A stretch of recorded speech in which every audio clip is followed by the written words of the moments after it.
টিংখাং সমষ্টিত বিজেপিৰ যোগদান কাৰ্যসূচী মন্ত্ৰী বিমল বৰাৰ নেতৃত্বত বিজেপিৰ যোগদান সমষ্টিটোৰ শতাধিক লোকৰ সমষ্টিটোৰ কেইবাখনো পঞ্চায়তৰ শতাধিক লোকে মন্ত্ৰীগৰাকীৰ উপস্থিতিত যোগদান কৰে বিজেপি দলত সকলোকে দললৈ আদৰণি জনাই ৰাজ্যৰ উন্নয়নৰ বাবে কাম কৰি যোৱাৰ প্ৰতিশ্ৰুতি প্ৰদান কৰে মন্ত্ৰী বিমল বৰাই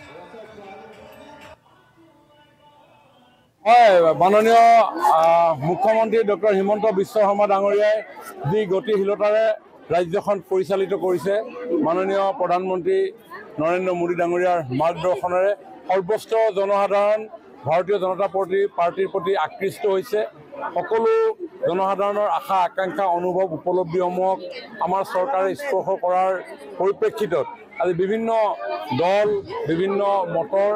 ৰাইজ ভাৰতীয় জনতা পাৰ্টিত আহি যোগদান অব্যাহত ৰাখিছে আমাক ৰাইজৰ ওচৰলৈ মাতিছে আৰু আমিও আহি সকলোকে অতি আনন্দৰে সকলোকে আঁকোৱালি লৈ আমি আৰু আগন্তুক দিনত এখন শক্তিশালী সমৃদ্ধিশালী ৰাষ্ট্ৰ নিৰ্মাণৰ কাৰণে আমি কাম কৰিবৰ কাৰণে প্ৰয়াস কৰিছোঁ ইয়াতে বিভিন্ন ধৰণৰ দল আহিছে আমাৰ যিবিলাক দল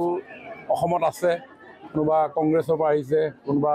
দুই এটা নতুনকৈ কোনোবা গঠন হোৱা দলত ভুলতে গৈ পাইছিলোঁ বুলি কৈছে এখেতসকলে